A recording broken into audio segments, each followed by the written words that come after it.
बिस्मिल्लाहिर्रहमानिर्रहीम अल्हम्दुलिल्लाहि रब्बिल आलमीन वस्सलातु वस्सलामु अला सय्यिदिल अंबिया'i वल मुरसलीन मुहम्मदिन व आलिहि व सहबिहि अजमईन अम्मा बाद। क़ाल अल्लाहु तआला औज़ु बिल्लाहि मिनश शैतानिर रजीम बिस्मिल्लाहिर रहमानिर रहीम या इबादियल्लज़ीना असरफ़ू अला अनफुसिहिम ला तक़नतू मिन रहमतिल्लाह सदक़ल्लाहुल अज़ीम व क़ाल अन्नबिय्यु सल्लल्लाहु अलैहि वसल्लम कुल्लु इब्नि आदम ख़त्ताउन व ख़ैरुल ख़त्ताईन अत-तव्वाबून औ कमा क़ाल अलैहिस्सलातु वत्तस्लीम। अज़ीज़ बुज़ुर्गों, कुरान की मैंने एक आयत पढ़ी है। अल्लाह रब्बुल इज़्ज़त इस आयत में यूँ फरमाते हैं कि मेरे वो बंदे जिन्होंने अपनी ज़ात पर गुनाह करते हुए ज़्यादती कर दी है, वो अल्लाह की रहमत से नाउम्मीद न होवे। ये आयत वाकई तौर पर एक बड़ी उम्मीद अफजा आयत है। देखिए, जाहिर सी बात है कि अल्लाह रब्बुल इज़्ज़त ने इस आयत में एक आम खिताब नहीं किया है कि बंदों से कह दो या गुनहगारों से कह दो। अल्लाह यूं कह रहे, या इबादी, मेरे बंदों से कह दो। यानी गुनहगार को भी अल्लाह अपने से दूर नहीं कर रहे हैं। इससे एक बात ये मालूम होती है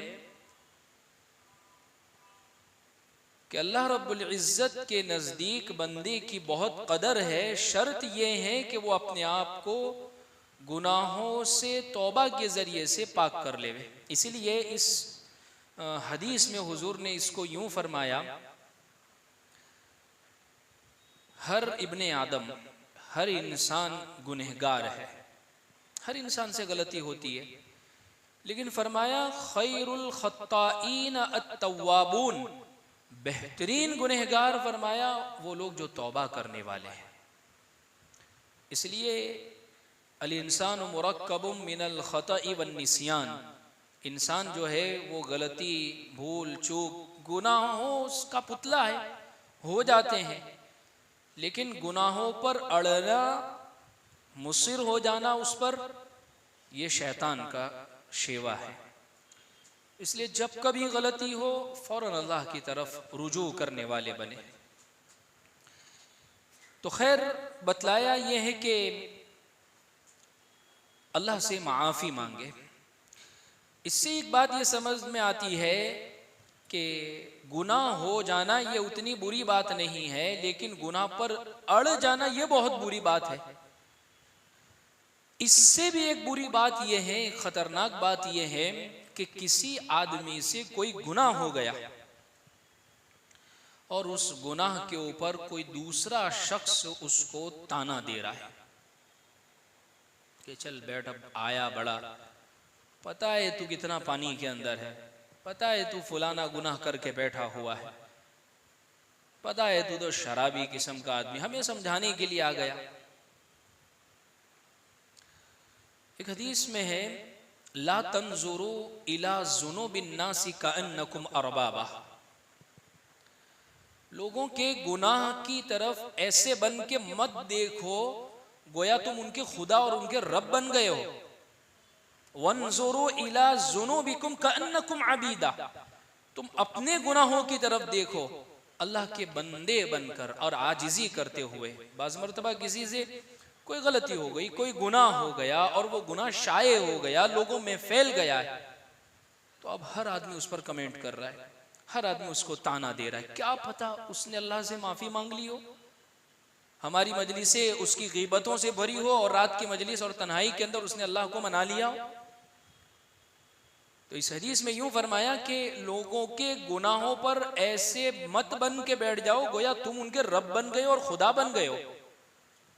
एक हदीस में हुजूर ने फरमाया, मन अय्यरा अखाहु बिज़म्मिन लम यमुत हत्ता यअमल, कि जिसने किसी शख्स यानी मुसलमान भाई के गुनाह पर किसी को आर दिलाई, शर्म दिलाई उसको, वो उस वक्त तक नहीं मरेगा जहां तक कि वो उस गुनाह में मुब्तला नहीं हो जाता है। मालूम इससे ये बात होती है कि एक शख्स जिससे गुनाह हुआ है और कोई दूसरा शख्स उसको उस गुनाह का ताना दे रहा है, हालांकि वो उस गुनाह से तौबा कर चुका है, हुजूर ये फरमाते हैं इस हदीस में कि उसको मौत नहीं आएगी उस वक्त तक जब तक कि वो खुद उस गुनाह में मुब्तला नहीं हो जाएगा। बड़ी डराने वाली और यूं समझ लीजिए कि अल्लाह का खौफ दिलाने वाली ये रिवायतें हैं। हमारी ज़बान हम खोलने से पहले, हम बोलने से पहले 10 मरतबा ये सोचें कि ऐसा ना हो कि ये ज़बान का वबाल मेरे ऊपर वापस लौटे, मेरी कहीं पकड़ ना हो जावे, मैं किसी को गुनाह का ताना दूं और अल्लाह उसी गुनाह में मुझे मुब्तला ना कर देवे। इसलिए क्या कहा जाता है, गुनाह की जो मिसाल है ना, गुनहगार ऐसा होता है गोया एक बीमार की तरह होता है। कोई शख्स बीमार हो, हमको बीमार से नफरत नहीं होती है, हम बीमार की बीमारी का इलाज करते हैं। ऐसे ही गुनहगार से नफरत नहीं होनी चाहिए, उसने जो गुनाह किया है गुनाह से नफरत, भाई गुनाह गलत है, गुनाह पर हम राजी नहीं है, वो काम गलत है, लेकिन वो गुनहगार, वो आदमी, उससे नफरत नहीं होनी चाहिए। शरीयत हमें इस बात की तालीम हरगिज नहीं दे रही। वरना तो ग़ज़वा उहुद के मौके पर अल्लाह के रसूल सल्लल्लाहु अलैहि वसल्लम ये दुआ मांग रहे हैं, अल्लाहुम्मा हदी कौमी फ़इन्नहुम ला यालमून। दांत मुबारक टूट चुके हैं, सर में खोद की कड़ियां घुस गई है, गड्ढे में आप गिर गए हैं, और ऐसे मौके पर हुजूर की मुबारक जुबान से ये अल्फाज निकलते हैं, अल्लाह मेरी कौम को हिदायत दे दे, ये मुझे जानती नहीं है। मौका था बद्दुआ का, ताइफ के मौके पर मौका था बद्दुआ का, लेकिन बतलाने का ये मकसद है कि अल्लाह के रसूल सल्लल्लाहु अलैहि वसल्लम उन गुनहगारों के लिए भी दुआएं कर रहे हैं ताकि उनको हिदायत नसीब हो जावे, क्या पता इनको तौफीक मिल जावे और ये राह रास्त पर आ जावे। कल गुज़िश्ता ही मैंने जिक्र किया कि हज़रत थानवी रहमतुल्लाह अलैह फरमाते हैं कि मैं मुसलमान को हर हाल में और काफिर को माआल के एतबार से अपने से बेहतर समझता हूँ। हो सकता है कि अल्लाह उसको ईमान की तौफीक दे देवे और मुझसे बेहतर ईमान अल्लाह उसको नसीब कर देवे। इसलिए कभी भी किसी को भी, चाहे वो गुनाह में मुब्तला है, हकीर नहीं समझना चाहिए। कभी भी कोई कुफ्र में मुब्तला है तो भी उसको हकीर नहीं समझना चाहिए। हजरत ईसा अलैहिस्सलाम के हवारियीन, उनके साथ रहने वाले, एक मर्तबा उनके साथ जा रहे थे, एक शख्स को देखा कि वो बुत परस्ती कर रहा है, तो उनके हवारियीन, उनके साथियों में से एक ने उसको देख कर कहा, ये इसकी इबादत कर रहे हैं, ये ताना, बस इतना। अल्लाह की तरफ से वही आई, हजरत ईसा अलैहिस्सलाम को इनसे कहिए, ये दोनों से कि अपनी इबादत नए सिरे से शुरू करे, इस शख्स से कहिए जो ये कह रहा है, क्योंकि इसकी इबादतें जाये हो गई है, किसी को किसी चीज का उसने ताना दे दिया। इसीलिए हदीस में हमें एक दुआ सिखाई गई है, वो दुआ है तो बीमारी के किसी को देखा, भाई किसी बीमार के पास गए या किसी को कोई लाइलाज बीमारी में या कोई सख्त बीमारी में मुब्तला देखा तो हमें दुआ सिखाई है, अल्हम्दुलिल्लाहिल्लज़ी आफ़ानी मिम्मा इब्तलाका बिही व फ़ज़्ज़लनी अला कसीरिम मिम्मन ख़लक़त तफ़ज़ीला। दुआ का तर्जमा ये होता है कि तमाम तारीफ़ें उस अल्लाह के लिए हैं जिसने मुझे तंदुरुस्ती दी है, मुझे आफ़ियत दी है, उस बीमारी से जिस बीमारी में ये मुब्तला है मेरा भाई, वह फज़्ज़लनी, और अल्लाह ने अपनी बहुत सारी मखलूक में से मुझे बहुत सारों के ऊपर अल्लाह ने फजीलत दी है। वैसे ये दुआ तो बीमारी में मुब्तला शख्स को देख कर पढ़ने की है, लेकिन हर वो मौका जहां बीमार को देखे, जहां किसी ऐसे शख्स को देखे जो कुफ्र में मुब्तला है, जहां किसी ऐसे शख्स को देखे जो गुनाह में मुब्तला है, गुनाह में, और अल्लाह ने हमें हिदायत, नेक तौफीक दी है, तो फौरन ये दुआ, अल्लाह तेरा बड़ा एहसान है, अल्लाह मेरी कोई ताकत नहीं है, मेरा कोई बस नहीं है कि मैं अपनी तरफ से ये कर सकूं, अल्लाह ये आपका फजल है। फौरन नेकी जब भी हो अल्लाह के फजल की तरफ लौटाना, ये बहुत बड़ी बात है। तो इसलिए अजीज़ बुजुर्गों, इस दुआ के पढ़ने के ख़ास तौर पर हमें तालीम और हमें तलकीन की गई है। फ़ायदा ये होगा इंशाअल्लाह इस दुआ के पढ़ने का, अल्लाह उस नेकी के ऊपर हमें इस्तिकामत दे देंगे, हमें जमाव दे देंगे। बहुत बड़ी चीज़ है नेकी। बहरहाल मैं ये जिक्र कर रहा था कि अल्लाह के जो नेक बंदे होते हैं वो आदमी से नफरत नहीं करते, उसकी बुराइयों से नफरत करते हैं। और फरमाते हैं कि अगर किसी बुरे आदमी के अंदर अच्छाइयाँ हैं तो वह हासिल करने के लायक है, और उसके अंदर जो बुराइयाँ उसको दूर करने की फिक्र करना एक मुसलमान की जिम्मेदारी है, मोहब्बत प्यार से उसको समझाना। इसीलिए हदीस में हुज़ूर ने क्या फरमाया, अल मुमिनु मिरआतुल मुमिन, एक मोमिन एक मुसलमान दूसरे मुसलमान का आईना है, शीशा है, कांच। क्यों हुजूर ने एक मुसलमान को दूसरे मुसलमान का आईना कहा है? बहुत सारी वजूहात मुहद्दिसीन ने इस हदीस के ज़िम्न में लिखी है। जैसे मिसाल के तौर पर आईना क्या काम करता है, वही काम एक मुसलमान भाई को करना चाहिए। आईना ये काम करता है, उसके सामने खड़े होंगे, हमारे चेहरे पर कोई दाग धब्बा है वो फौरन हमें बताएगा। दूसरा काम ये करता है, आईना चीखता नहीं है, चिल्लाता नहीं है, खामोशी से बताता है। तीसरा काम आईना ये करता है, जितना दाग है ना वो इतना ही बताता है। हाँ, वो कांकरिया वाले कांच की बात नहीं कर रहा, कहीं बड़ा बताता हूँ कहीं छोटा, वो वाले आम आईने की मैं बात कर रहा हूँ कि वो जितना दाग धब्बा है वो इतना ही बताएगा। एक मुसलमान का ये काम होता है कि किसी के अंदर कोई ऐब नजर आया उसको खामोशी से बताए, उसके ऐब को उछाले नहीं लोगों में, जितना है उतना ही बताए, इसलिए कि आईना उतना ही बताता है।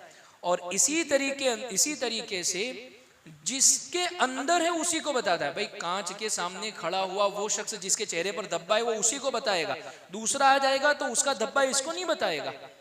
ये आईने का काम है। तो हुजूर ने इस हदीस में मोमिन को आईने से मिसाल देकर यह समझाया कि जिसमें ऐब है उसको बताओगे तो कमी पूरी होगी, लोगों को बताने की वजह से तुम खुद गुनाह के अंदर मुब्तला हो जाओगे। तो इसलिए बतलाया ये जा रहा है कि अगर कोई आदमी बुरा काम कर रहा है, गुनाह में मुब्तला है, तो उसको मोहब्बत से समझाना। अगर अल्लाह ने आपको एक मकाम दिया है, जैसे मिसाल के तौर पर आप बड़े हैं, आप वालिद के दर्जे में, आप पीर व मुर्शिद मुरब्बी के दर्जे में, आप टीचर और उस्ताद के दर्जे में, तो आप गुस्सा करके भी उनको समझा सकते हैं, क्योंकि आपका हक बनता है उनको समझाने का। लेकिन ज़रूरत इस चीज़ की है कि उनके ऊपर गुनाह को देखकर उनको समझाना।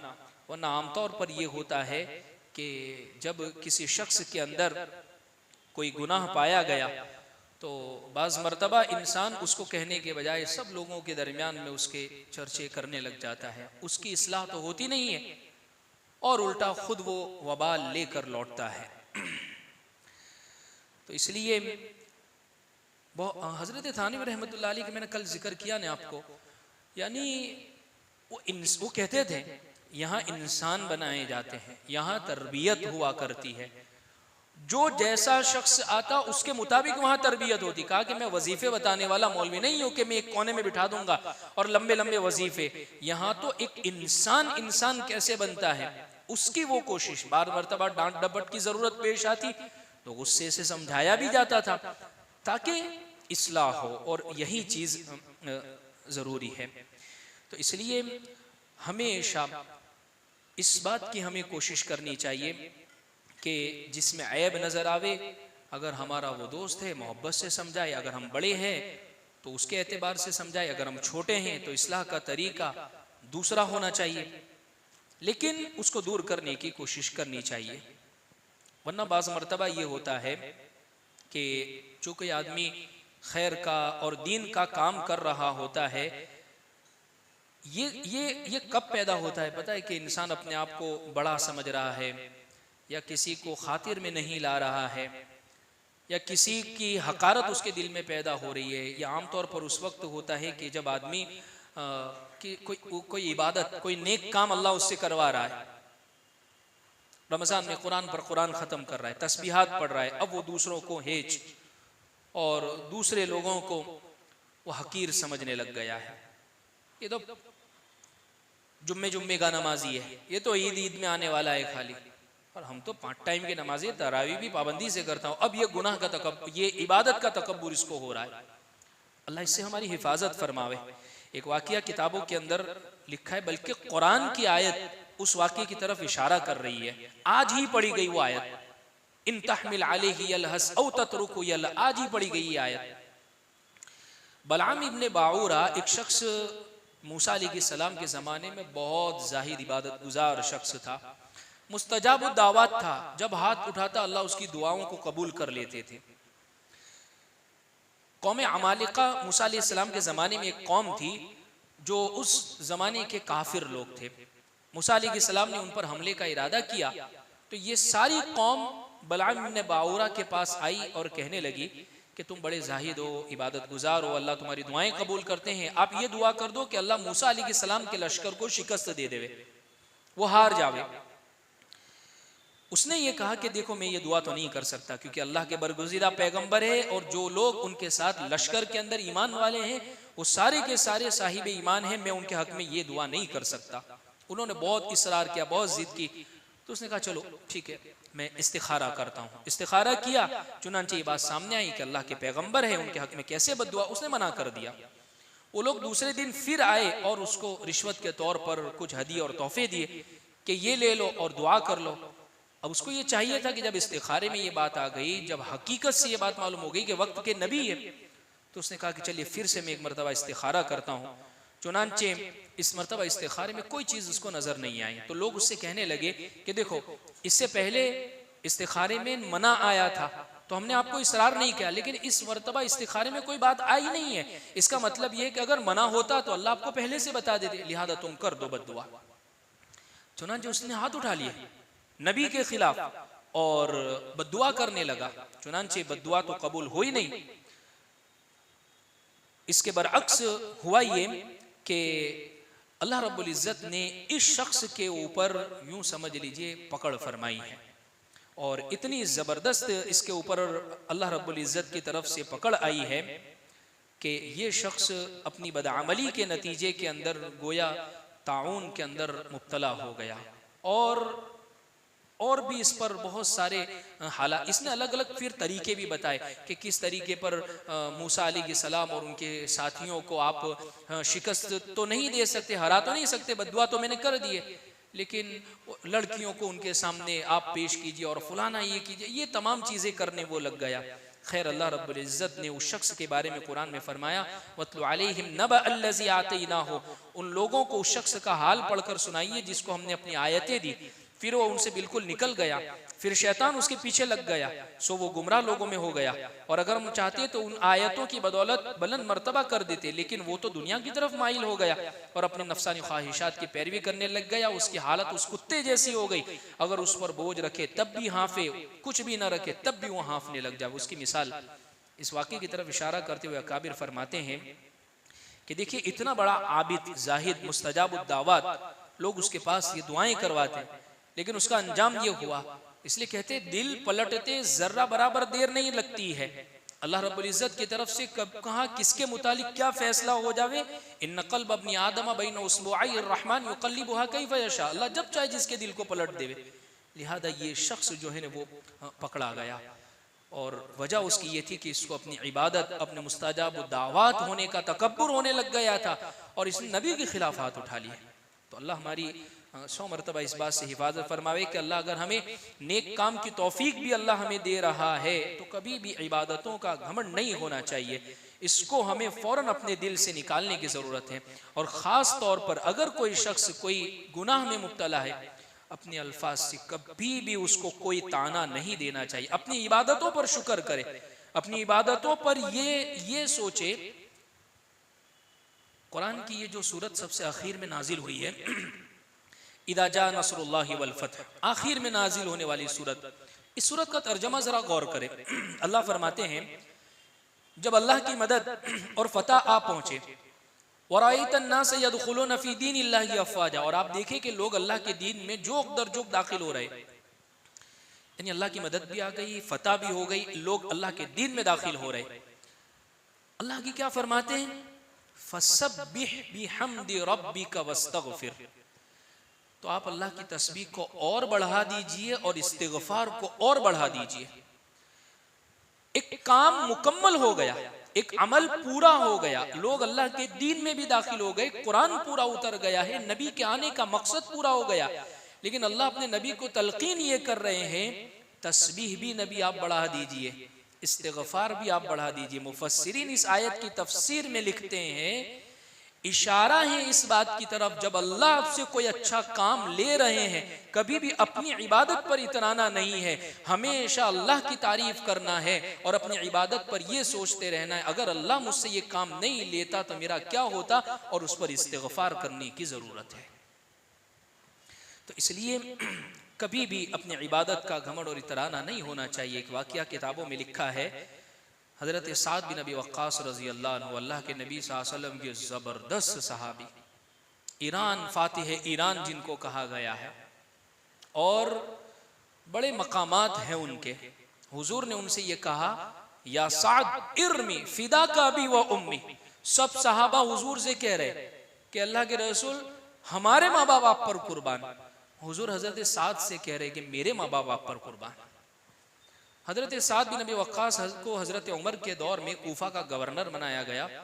एक शख्स ने हज़रत उमर रज़ी अल्लाह अन्हु को हज़रत साद की शिकायत की कि ये नमाज हुजूर के ज़माने की, और यानी हुजूर के तरीके वाली नहीं पढ़ाते, बहुत देर देर से ये आते हैं और अल्लाह के रास्ते में जिहाद में भी शरीक नहीं होते हैं। हज़रत उमर की यहाँ शिकायत पहुँची मदीनतुल मुनव्वरा में, तो हज़रत उमर रज़ी अल्लाह अन्हु का एक आम मामूल ये था, बहुत हज़रत उमर फारूक नाम की जो किताब है वो पढ़नी चाहिए, यानी हुकूमत करने का तरीका हज़रत उमर से सीखना चाहिए, जो उन्होंने अल्लाह के रसूल सल्लल्लाहु अलैहि वसल्लम से सीखा है। हज़रत उमर ने फौरन लिखा कि आप जिस ओहदे पर है अभी उस ओहदे से माजूल हो जाइए। वजह उसकी ये है, देखिए किसी की अगर कोई शिकायत आवे तो फौरन उससे उस ओहदे से माजूल कर देना चाहिए, फिर तहकीक करनी चाहिए, तहकीक के बाद बात सामने आ जाए कि ये क्लियर है, फिर उसको ओहदा सुपुर्द कर देना चाहिए। ओहदे पर रहते हुए अगर उससे तहकीक करेंगे तो हो सकता है वो अपने ओहदे का गलत फायदा उठाकर लोगों को दबाए और अपने मुताबिक गवाही देने के लिए खड़ा कर देवे। ये शान उमर और फिरासत उमर थी। खैर, हज़रत उमर को शिकायत पहुंची, हज़रत उमर ने बुलाया हज़रत साद बिन अबी वक्कास के, भाई क्या है मसला? कहा कि अमीरुल मोमिनीन, मैं तो हुजूर के ज़माने वाली ही नमाज पढ़ाता हूँ। फरमाया, हाँ मुझे यही यकीन था और मुझे आपके मुतालिक यही गुमान था, और यहाँ से एक सहाबी को भेजा कि आप ज़रा तहकीक करके आए। तहकीक से ये बात पता चली कि कूफा के लोगों ने शिकायत नहीं की, मस्जिद में वो एक ही नमाजी ऐसा था जो लोगों के कान भरता था और लोगों में बदगुमानियां फैलाता था। बाज़ मरतबा एक आदमी इतना बड़ा फितना पैदा करता है कि उसके नतीजे में सब लोग उसके फितने में मुब्तला हो जाते हैं। उस शख्स के बारे में पता चला कि इसने दरअसल हज़रत साद के बुग़्ज़ में आकर ये शिकायतें की है। हज़रत साद के दिल से कुछ अल्फाज निकल गए कि अल्लाह रब्बुल इज़्ज़त तुझे आजमाइश में मुब्तला करे, अल्लाह रब्बुल इज़्ज़त तुझे बहुत लंबी उम्र देवे और आजमाइश में मुब्तला करे, तो फितनों के मुंह देखे। लिखा है किताबों के अंदर कि इस शख्स को हज़रत साद बिन अबी वक्कास ने 3 बद्दुआएं दी है। बतर्स अज़ आह मज़लूमा के हंगामे दुआ करदन इजाबत अज़ दर हक बहरे इस्तिक़बाल भी आयत, कि मजलूम की बद्दुआ से बचना चाहिए, कभी भी ताना नहीं देना चाहिए किसी को, वरना जब अल्लाह की तरफ से फैसले होते हैं पकड़ के, तो आदमी कितना ही पावरफुल क्यों ना हो, फिर वो कहीं का नहीं रहता है। हज़रत साद की ज़बान से ये अल्फाज निकले। उस शख्स के बारे में लिखा है, अल्लाह ने उतनी लंबी उम्र दी, आखिरी ज़माने में ये आंखें उसकी पलकें झुक गई थी, लोगों को यूं उठाकर आंखों से ये देखा करता था। कहा कि साद की बद्दुआ है। आखिरी ज़माने में बूढ़ा हो गया है, फिर भी उसके बावजूद वो लड़कियों को छेड़ा करता था और मार खाता था, और पूरे मोहल्ले में फिर कर वो भीख मांगा करता था। ये हज़रत साद की दिल से निकले हुए ये अल्फाज थे। तो इसलिए अगर अल्लाह ने हमसे कोई नेक काम लिया है, शुक्र अदा करें कि अल्लाह आपकी तौफीक से हुआ है, इबादत पर कभी इतराए नहीं। और हमेशा कोई अगर गुनाह में मुब्तला है तो कभी भी गुनहगार को हकीर मत समझे, क्या पता अल्लाह उसको क्या तौफीक दे देवे और अल्लाह उसको क्या मकाम अता फरमा देवे, हम उसके मुतालिक नहीं सोच सकते। अल्लाह हम सबको इन बातों पर अमल की तौफीक अता फरमावे। व आखिर दावाना अनिल हम्दुलिल्लाहि रब्बिल आलमीन।